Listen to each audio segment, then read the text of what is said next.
Right now at 10, the race for Wisconsin's next governor getting a little crowded. How the Democratic candidates are trying to differentiate themselves. Plus, local athletes powerlifting for a purpose. We'll take you to the competition that's helping fight local food insecurity. This is News 3 at 10. Good evening and thanks for joining us for News 3 at 10. I'm Leah Lynchide. 18 Democrats are stepping up to be the next governor of Wisconsin and take on Scott Walker this year. Half of them were in Madison tonight for a forum. Our Rose Schmidt is back from that event with what they had to say. Rose? Quite a packed field. All right, our Rose Schmidt reporting for us tonight. Thanks, Rose. Thanks. City leaders also meeting later this week to talk about two Confederate monuments on the city's west side. The State Journal reports there's a commission meeting about a plaque and a stone monument in Forest Hill Cemetery. Back in August, Mayor Soglin removed one plaque after protests over Confederate monuments in Charlottesville, Virginia turned deadly. Now in question whether those remaining Madison markers should be permanently removed, have their messages altered, or be left in place. Flags across Wisconsin will be flying at half-staff tomorrow in honor of a fallen Marine from Janesville. Governor Walker made that order this weekend as the body of Private First Class Ethan Barclay Weber-Paul was brought back from California. The 18-year-old was stabbed to death on base at Camp Pendleton. Officials say another Marine is in custody for his death. There's a scholarship fund in his honor tonight at UW-Whitewater. If you'd like to donate, you can find a link on our website, channel3000.com. All right, a fresh coating of snow for your Sunday, but what's in store as we start the work week? Karen Swanson with your First Alert forecast. Hey, Karen. All right, heads up, West Side commuters. We've got a First Alert traffic note for the start of your work week. The Monroe Street construction project kicks off bright and early tomorrow. Crews will be installing underground gas lines for the next month and a half, meaning only one lane in each direction will be open and the peak hour traffic lanes will be closed. And that's just the start of the project. We'll have a live report on what drivers can expect over the next 10 months coming up tomorrow morning on News 3 this morning. In Sauk County, police say two bodies found inside a Baraboo apartment last week are not suspicious.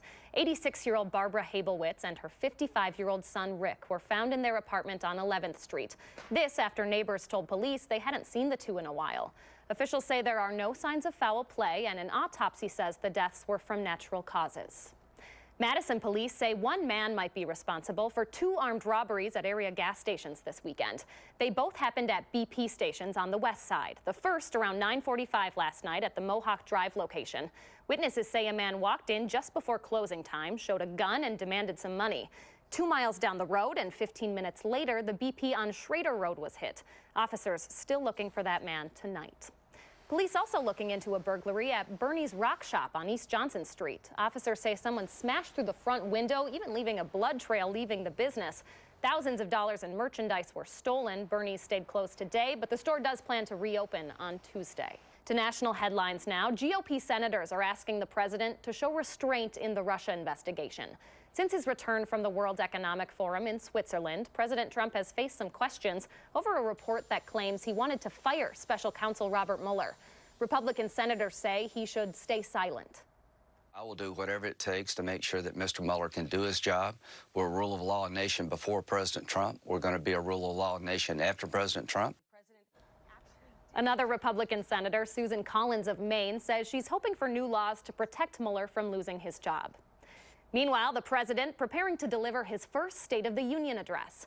At the forefront of that speech, immigration. The president tweeting late Saturday about that plan, which includes a proposal for the Dreamers covered by DACA. He says it would double the number of recipients and create a 12-year pathway to citizenship, all in exchange for $25 billion for his long-promised border wall. The State of the Union scheduled for Tuesday night. Back home in Madison, we told you yesterday about the Dorn True Value store on Broome Street, closing its doors after 4 decades of service. But coming soon to that space, more grab-and-go menu items at the Capitol Center Market. The grocery store will be increasing in size by about 20%. They'll be adding a full-service deli and bakery, plus expanded produce and dairy sections and new self-checkout lanes. The expansion will start in April and should take about 6 months to complete. New data shows farms in the western part of the state are struggling financially more than anywhere else in the country.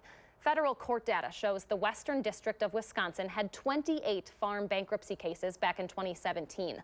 That was the highest number of any districts in the country last year.